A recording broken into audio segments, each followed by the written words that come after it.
A friend once told me to take Haitian Creole off my resume if I wanted to be taken seriously.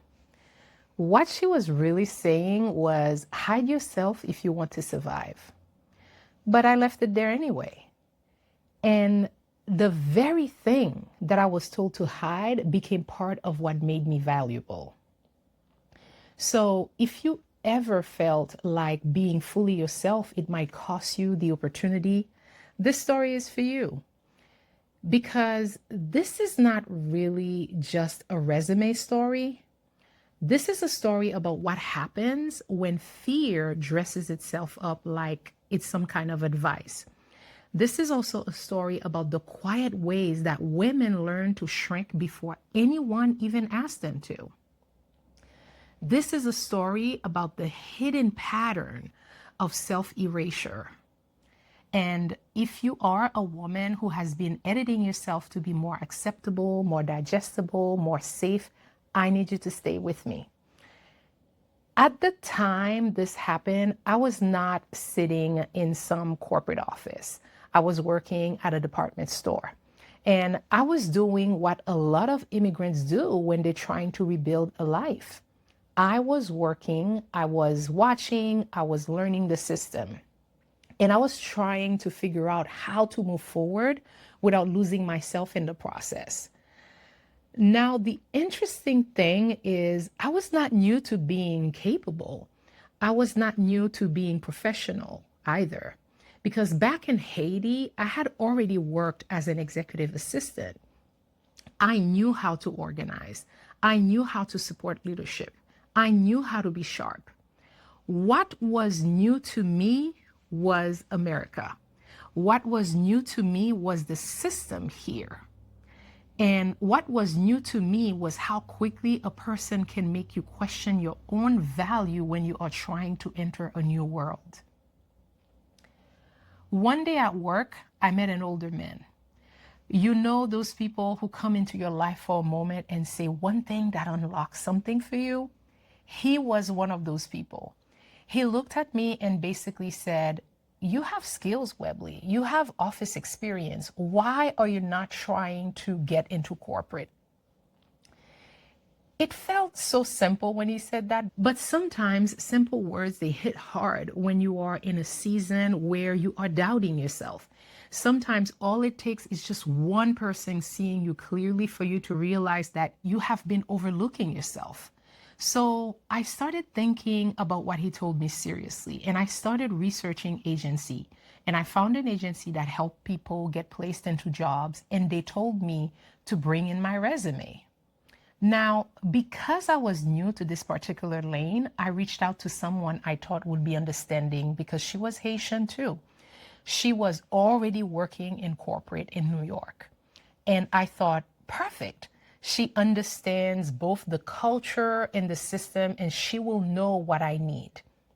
So I sent her my resume, and I was expecting practical feedback. Maybe move this section, reword this line, something small. But that is not at all what happened. She looked at my resume and then told me to remove the part that said I was Haitian and I speak Haitian Creole. She told me to remove Haitian Creole. She told me to remove also French, that I speak French. And she said, if they know you are Haitian, they will not even call you. I want to slow down there. Because that kind of sentence, it can pass by too fast if you're not paying attention. If they know you are Haitian, they will not even call you. This is not just job advice. This is identity advice. This is survival advice. This is somebody telling you that your full self is a liability.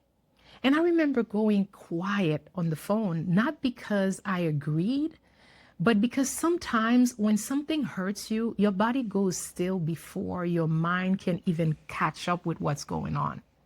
And I remember just sitting there. And I remember feeling that strange mix of confusion and shame and disbelief, because now the question is bigger than a resume. Now the question becomes, is this what I have to do here in America?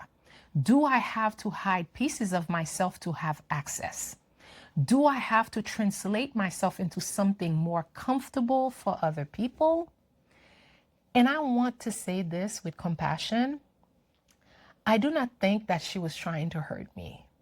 I think that she was speaking from what a lot of immigrants get handed early, which is a little survival handbook that sounds like wisdom because it came from pain. And the handbook says, do not stand out. Do not let them see too much of you.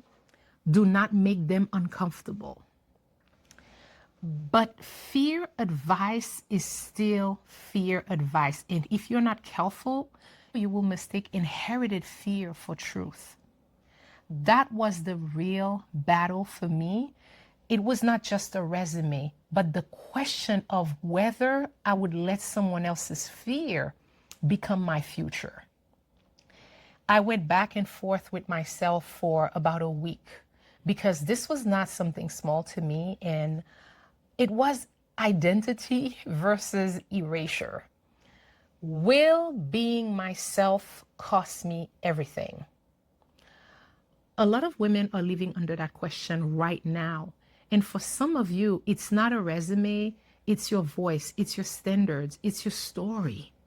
It is the part of you that keeps getting edited down so that other people can feel comfortable around you.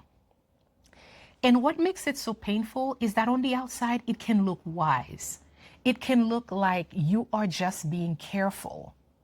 But underneath, it is the pattern of shrinking before life even has a chance to meet the real you. That is why I say all the time that you are not always the problem. Sometimes the pattern is the problem.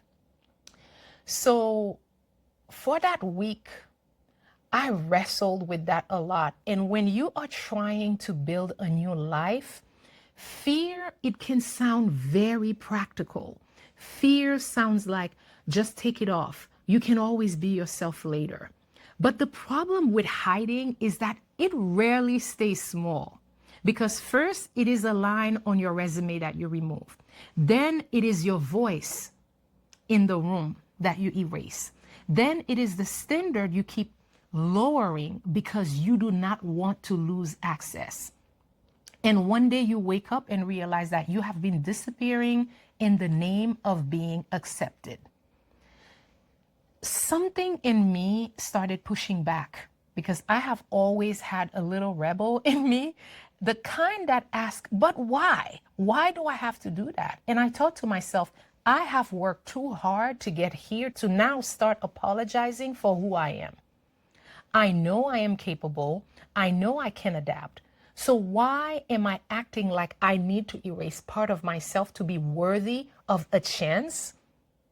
That moment changed something in me. That moment when you finally see the difference between refining and erasing. Refining, it helps you communicate better, right? But erasing, it asks you to betray yourself. So I made a decision and I left it on my resume. I left the language there. I left my identity there. I decided the right opportunity, it can meet the real me, the real Webley.